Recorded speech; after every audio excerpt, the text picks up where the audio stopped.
In the occupied city of Minsk, between 1941 and 1943, silence fell over streets where tens of thousands once lived.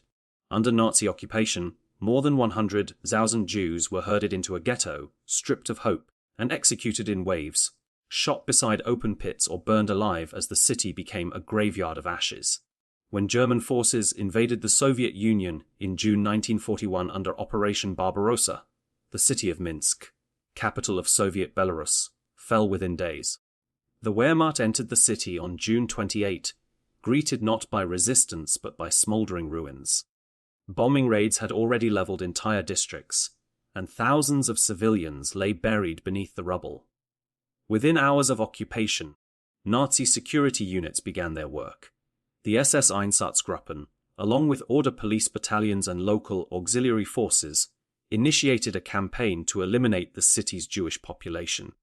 Before the invasion, Minsk had been home to one of the largest Jewish communities in the Soviet Union, numbering over 90,000 people. Within weeks, tens of thousands more would be forced into the city from surrounding towns and villages, swelling the Jewish population to an even greater number and sealing their fate. The occupation administration swiftly established control, dividing the city into sectors under military and police supervision.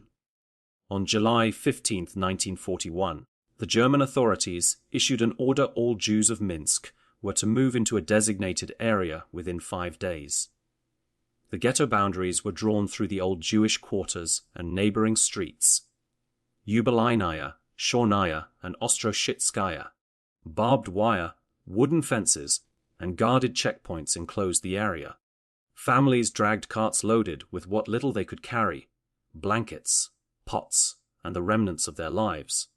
The move was accompanied by violence. SS men and Belarusian police shot those who lagged behind or tried to hide. By late July, over 80,000 Jews were sealed inside the Minsk Ghetto. Life within the ghetto deteriorated almost immediately. Overcrowding was suffocating. Entire families shared single rooms in decaying wooden houses. Food supplies were minimal. Each person was rationed a few hundred grams of bread per week, sometimes less. Water came from a few wells, guarded by soldiers who often extorted or beat those waiting in line. Disease spread rapidly through the unpaved, refuse-strewn streets. Typhus outbreaks claimed hundreds of lives in the first months alone. Despite the conditions, Jewish residents tried to maintain some semblance of community. Secret schools were formed. Doctors organized makeshift clinics.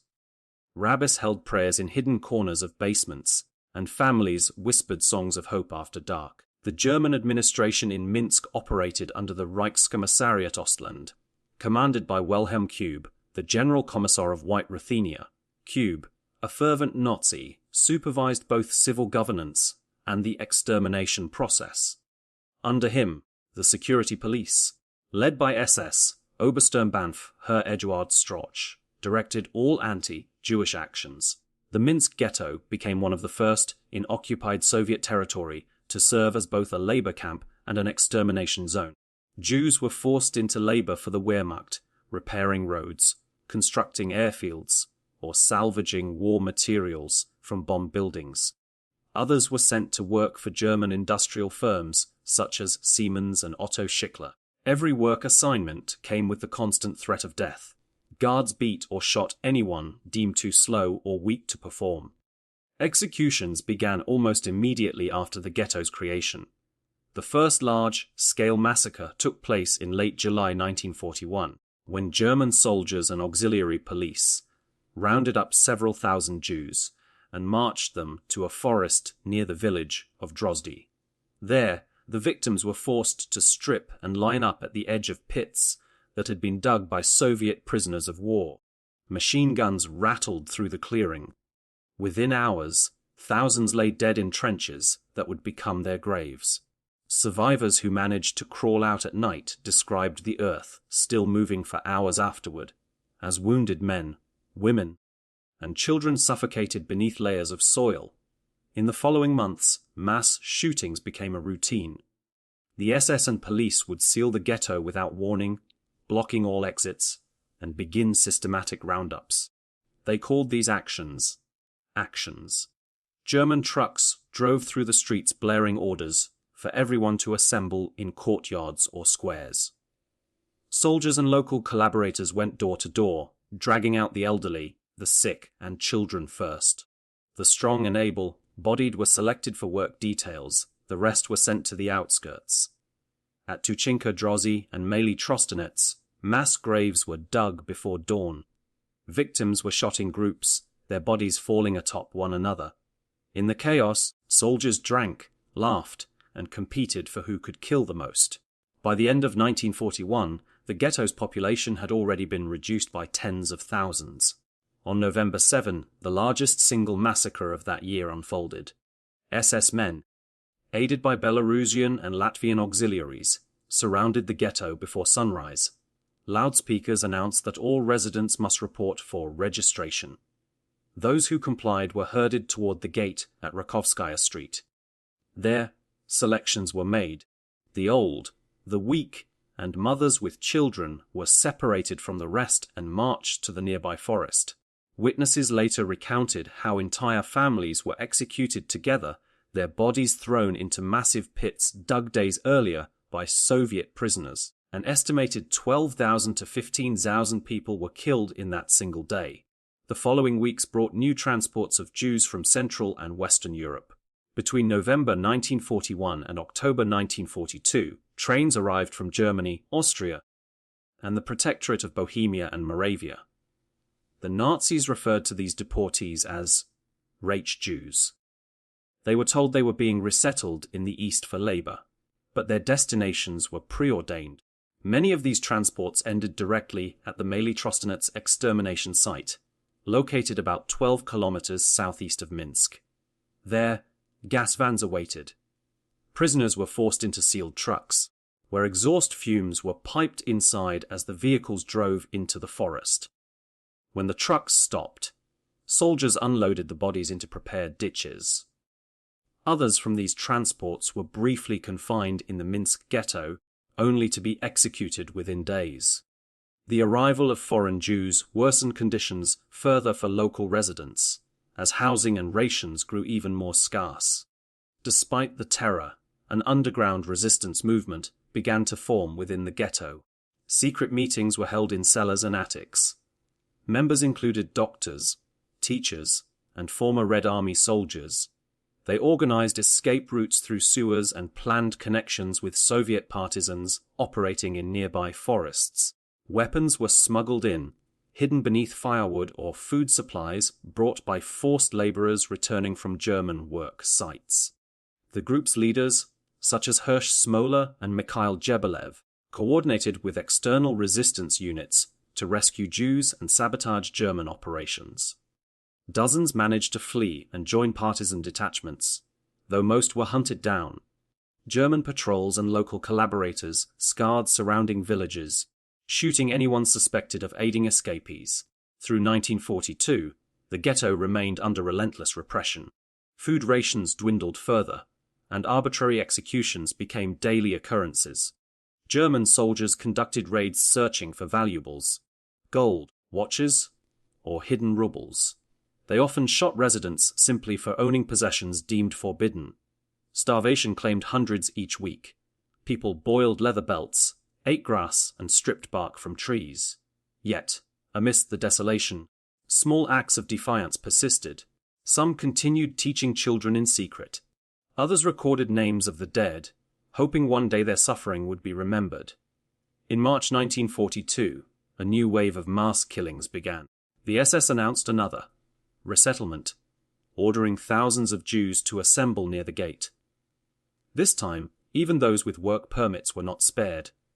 Victims were taken to Maly Trostenets, where the extermination site had expanded into one of the largest killing centers in the Soviet territories. Wooden barns served as temporary holding structures. Once filled, they were set ablaze with the people still inside. German and Austrian SS units, assisted by Belarusian police, carried out the killings with ruthless efficiency. Entire families perished together, their remains later burned to erase evidence. Wilhelm Kube frequently visited the site. reports from German officials describe his satisfaction with the extermination's progress. His office in Minsk received regular updates from security forces detailing the number of Jews executed each week. In one such report from July 1942, Cube's subordinates claimed that, by the end of this month, the Jewish problem in Minsk will be largely solved. The killings, however, continued well beyond. By summer, the ghetto's population had fallen below 30,000. Even as the death toll mounted, the resistance network intensified its operations. They established contact with partisans in the Naliboki forest and began smuggling children out of the ghetto through drainage tunnels. Some were sheltered by sympathetic Belarusians, though many rescuers were executed when discovered. The Gestapo launched multiple crackdowns, capturing and torturing anyone suspected of involvement. On July 24, 1942, Mikhail Gabalev, one of the underground leaders, was betrayed and executed. Yet others continued his work. In August, a daring escape led by Smola saw more than 200 people flee the ghetto under cover of darkness.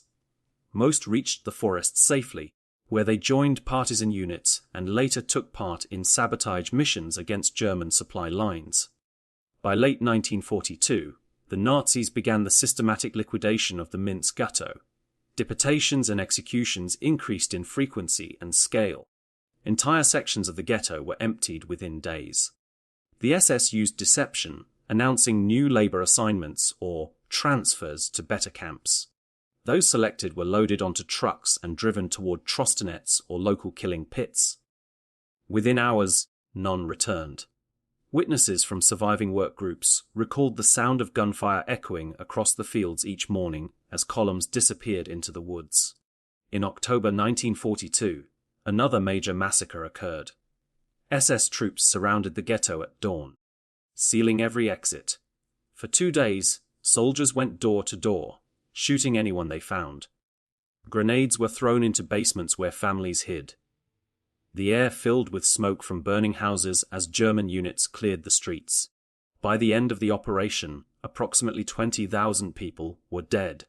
Their bodies were piled into open pits at the outskirts of the city and covered with lime. The remaining residents, mostly skilled workers, were confined to a smaller, heavily guarded section known as the Second Ghetto. Conditions there were even more brutal. Work details left before sunrise and returned after dark under armed escort. Any infraction brought immediate execution. Hunger and exhaustion hollowed out the survivors. Yet, even in those final months, the resistance did not disappear. Small groups continued to escape through tunnels and gaps in the fences, making their way toward partisan camps. Others recorded secret notes, testimonies, and documents, burying them in jars beneath the ghetto's ruins to preserve the truth of what was happening. As winter approached, German authorities accelerated their extermination efforts. Maly Trostenets grew into a vast killing complex equipped with gas vans, execution trenches, and cremation pits. Trains from across Europe, filled with Jews from Vienna, Berlin, Prague, and Brno, arrived regularly. Most of the deportees never entered the city. They were murdered upon arrival. Those few transported into the Minsk Ghetto joined the last remnants of the local population, only to face death weeks later. By early 1943, only a few thousand Jews remained in the ghetto. Many were artisans, mechanics, or tailors deemed temporarily useful. But the SS planned to eliminate them as well. In February, a small group of workers managed to smuggle out documents detailing the scale of killings at Trostenets. These reports reached Soviet partisans and, eventually, Moscow, providing some of the first concrete evidence of the extermination taking place near Minsk. The Germans, realizing that information had leaked, intensified their repression. Public executions were staged as warnings. Prisoners were hanged in the streets for alleged sabotage. The city itself was changing. Soviet partisans increased their attacks on German supply lines, and the Red Army began advancing from the east. Inside Minsk, the occupiers fortified defenses and tightened control over the remaining civilian population. For the Jews still trapped within the ghetto, rumors spread that the end was near. Not liberation, but final destruction. The first half of the Minsk Ghetto's story closes in this moment of looming annihilation.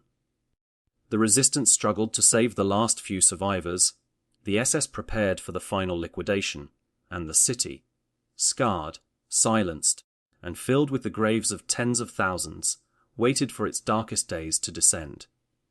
By March 1943, the Minsk Ghetto was a shell of what it once had been. Streets that had once echoed with the quiet shuffle of starving families now stood eerily silent. Barbed wire fences rusted against the cold wind, and the watchtowers loomed above the ruins of wooden homes. Less than 10% of the original ghetto population remained alive. Those who had survived the constant executions and deportations worked in German workshops, tailoring uniforms, repairing weapons, or cleaning military facilities. Every day, hundreds were marched out under guard, to the sound of barking dogs and shouted orders. They moved past the mounds of ash that marked the graves of those who had already perished. The Germans no longer pretended there would be resettlement or labor transfers.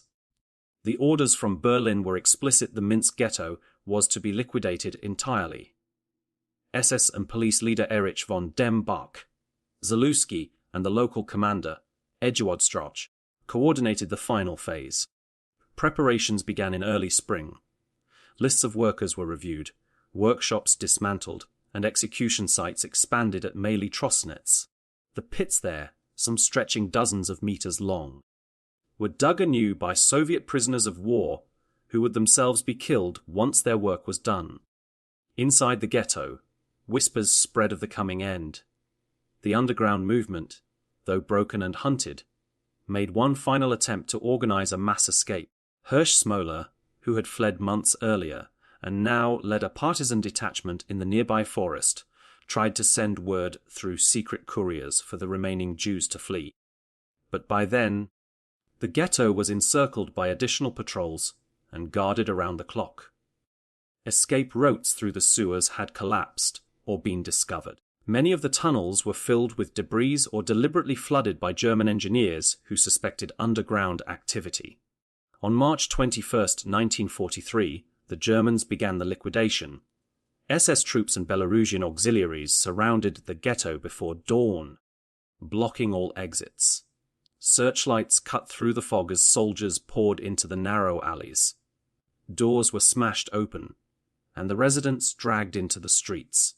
Those too weak to move were shot where they lay. Fires were set to drive people out of hiding, smoke mixing with the morning mist. Columns of prisoners were assembled at the Rakowskaya gate. Men in one line, women and children in another. Trucks idled nearby, engines rumbling, ready to transport the victims. The selections lasted for hours. Guards shouted orders, beating anyone who hesitated. Small children were torn from their mothers and thrown onto trucks. Those chosen for labor were separated, though most understood what that meant now.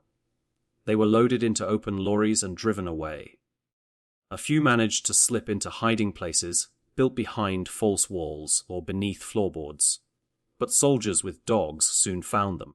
The remaining inhabitants were marched to the outskirts of Minsk, toward the road leading to Maly Trostenets. At the site, German police units and members of the SS, Sonderkommando 1005, awaited them. The victims were forced to undress and leave their belongings in piles marked valuables. Some were led to the barns, long wooden structures used as temporary holding areas. Once filled, the doors were locked, and gasoline was poured along the outer walls. Flames rose high into the air as gunfire cracked across the field. Others were taken directly to the pits, shot in groups of 50 or 100. The killings continued until dusk, then resumed the next morning. For 3 consecutive days, transports from the ghetto arrived at Trostenets, each one carrying hundreds to their deaths. By the end of March, the Minsk Ghetto ceased to exist as a major community.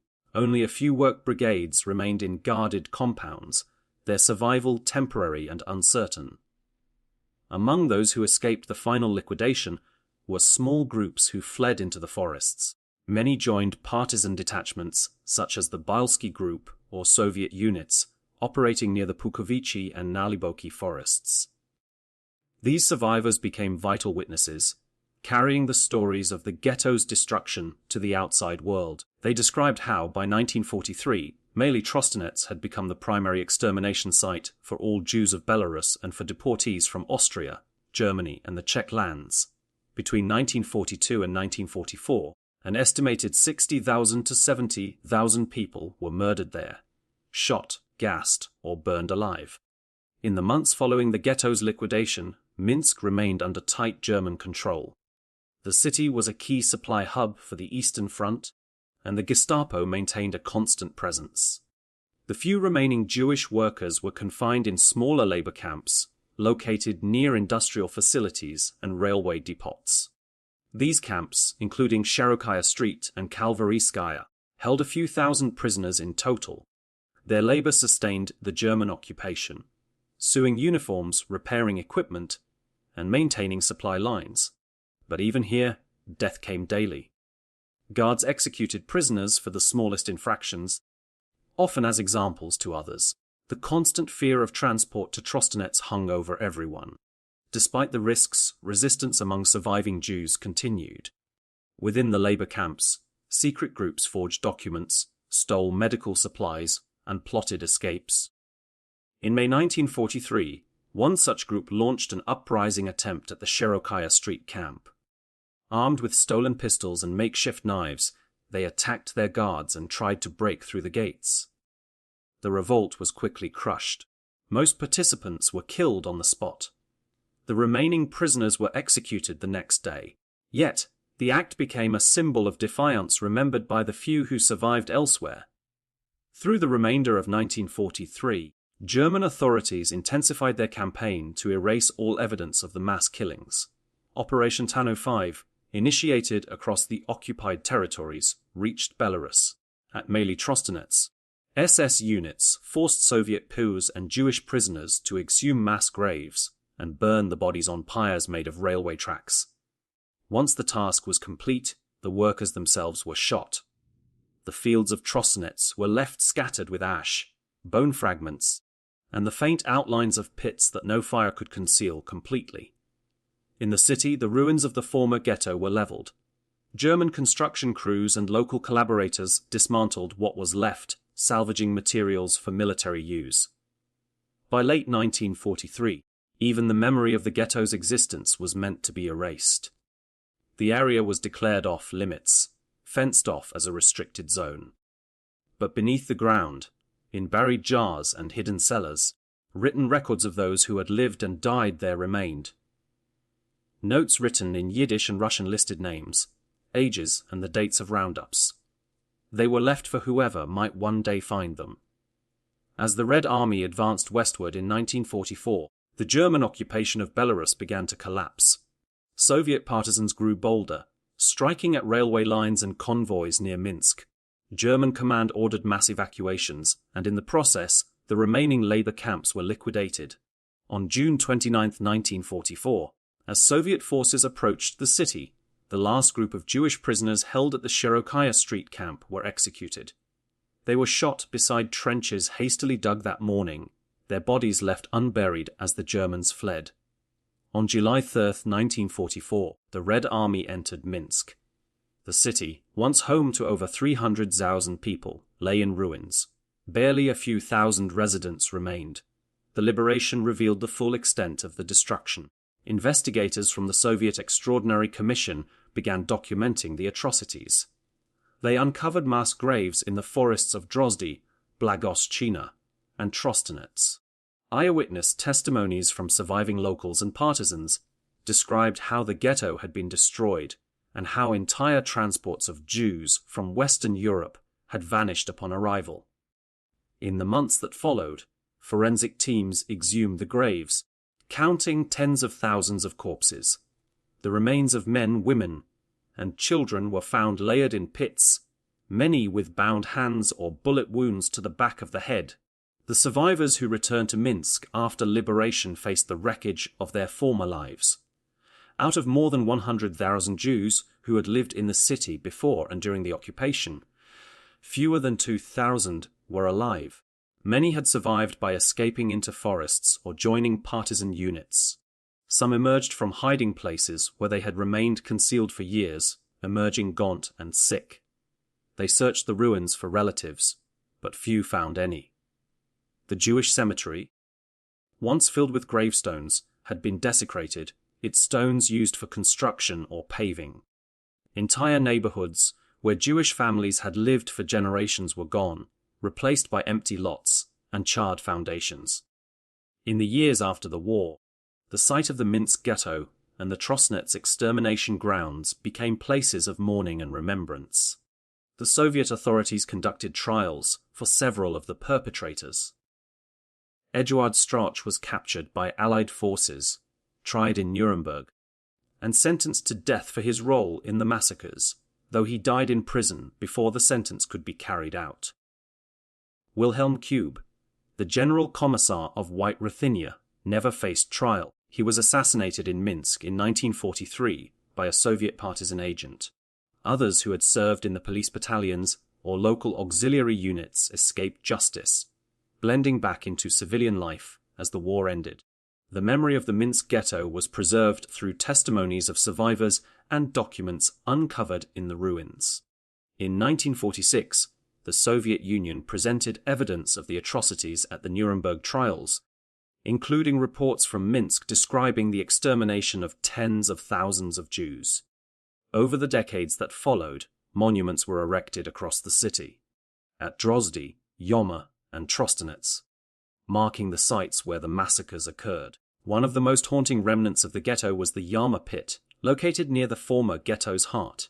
It was here, in March 1942, that over 5,000 Jews were shot in a single day. After the war, local survivors and Jewish organizations built a memorial at the site. Each year, commemorations were held there to honor those who had perished. Archaeological and historical investigations continued well into the late 20th century. Researchers uncovered buried notes, identity cards, and fragments of burned prayer books from the ghetto ruins. These remnants provided a human voice to the tragedy, revealing names, final messages, and desperate attempts to record truth amidst extermination.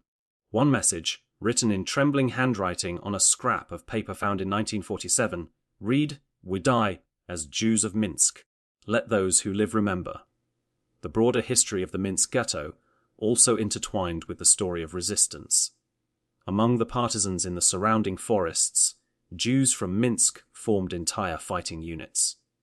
They sabotaged German trains, ambushed convoys, and provided intelligence to the advancing Red Army.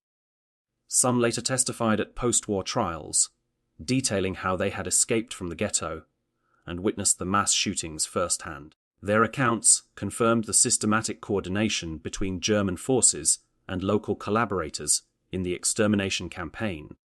The Trostenets extermination site, long overshadowed by camps in Poland, eventually came to be recognized as one of the largest killing grounds in Eastern Europe. By conservative estimates, at least 60,000 Jews, along with tens of thousands of Soviet prisoners and Belarusian civilians, were murdered there between 1942 and 1944. The methods of killing mirrored those used elsewhere: gas vans, shootings, and burnings. When Soviet forces liberated the area, they found the remnants of the cremation pits still smoldering and the earth blackened by fuel. The surrounding forest was littered with bullet casings and fragments of human remains. After liberation, Soviet authorities attempted to rebuild Minsk from the ashes. The Jewish community that re-emerged was small, but determined to restore what it could. Synagogues reopened, and displaced families returned to search for lost relatives. Yet the trauma of the ghetto lingered. Survivors spoke of the silence that settled over the ruins, the absence of familiar voices, the disappearance of entire generations. Over time, the stories of the ghetto became a vital part of Belarusian and Jewish memory.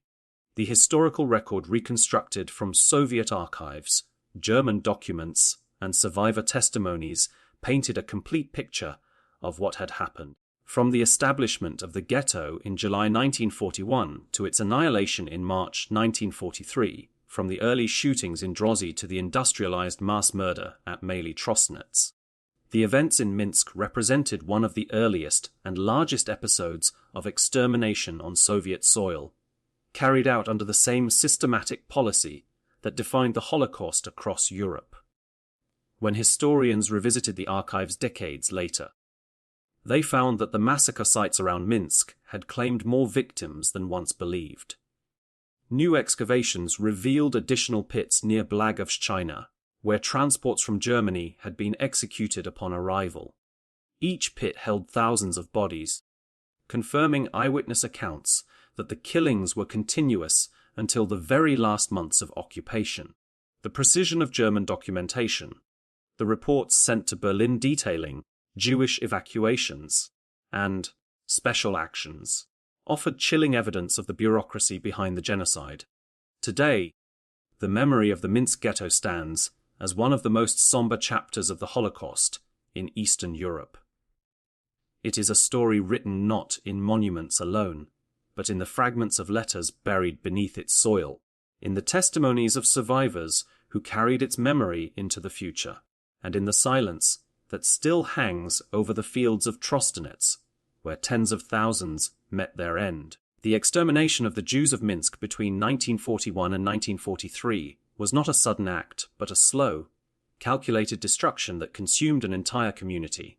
From the first shootings at Drozdy to the fires of March 1943, the city of Minsk bore witness to one of the most devastating tragedies of the war, one that unfolded not in distant camps, but in the streets, forests, and fields of its own home.